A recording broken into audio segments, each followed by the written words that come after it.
মনোবীক্ষণ polyclinic, চিকিৎসার জগতে এক দশক। এখন এখানে সব বিষয়ে ডাক্তারবাবু একসাথে তলায়। ফোন করুন 7477999515 এই নম্বরে।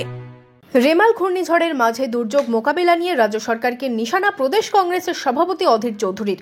সোমবার বহরমপুরের সাংবাদিক সম্মেলনে অধীর বলেন, ভোট নিয়ে ব্যস্ত মুখ্যমন্ত্রী, বিপর্যয় মোকাবিলায় পথে নামতে হচ্ছে সাধারণ মানুষকেই। রেমাল মোকাবিলায় ব্যর্থ রাজ্য সরকার। আগে থেকে সতর্কতা থাকা সত্ত্বেও প্রস্তুতি নেয়নি রাজ্য, দাবি অধীরের। কি বলছেন প্রদেশ কংগ্রেসের সভাপতি? যখন জাইলা থেকে আমাদের যখন এই পশ্চিমবঙ্গে এই সাইক্লোন এসছে, আমরা তখনই বলেছি যে সুন্দরবনকে বাঁচাতে বাঁধকে আরো শক্তিশালী করা হোক। পশ্চিমবঙ্গ সরকারের একটাই নীতি, তা হলো ঠাকুর রামকৃষ্ণকে মান্যতা দিয়ে টাকা মাটি, মাটি টাকা। উড়িষ্যা গত কয়েক বছরে, সেখানে আমাদের সরকার নাই বা থাকলো, গত কয়েক বছরে প্রাকৃতিক দুর্যোগ মোকাবেলা করার জন্য তার রাজ্যকে যেভাবে প্রস্তুত করেছে, আমরা তার ছিটে ফোটাও নেই আমাদের রাজ্যে। ফলে গাছ পড়ে গেলেও সেই গাছকে সরাতে পাবলিককে নামতে হয়।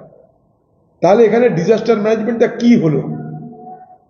ডিজাস্টার রেসপন্সে ফোর্স তার কি হলো? সারা সুন্দরবন এলাকায় লবণ জল প্রবেশ করে গেল, জমি জায়গার 12টা বেজে গেল, ঘর বাড়িতে উড়েই গেল এত গৃহের টাকা, এত পঞ্চায়েতের টাকা, এত ইরিগেশনের টাকায় বাঁধ নির্মাণের টাকা সব চলে গেল।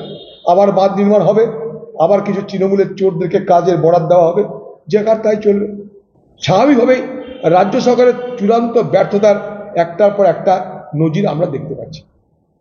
দিদি ভোট নিয়ে ব্যস্ত, রেমাল আর সামলাবে কে? রেমাল সামলাচ্ছে সাধারণ মানুষ, কোন প্রশাসন নেই সেখানে। এতদিন ধরে আলোচনা চলছে খবরে কাগজে, মিডিয়াতে, সবকিছুতে। কি প্রস্তুতি আপনার বলুন? দিশাহীন দশাহীন এই সরকার।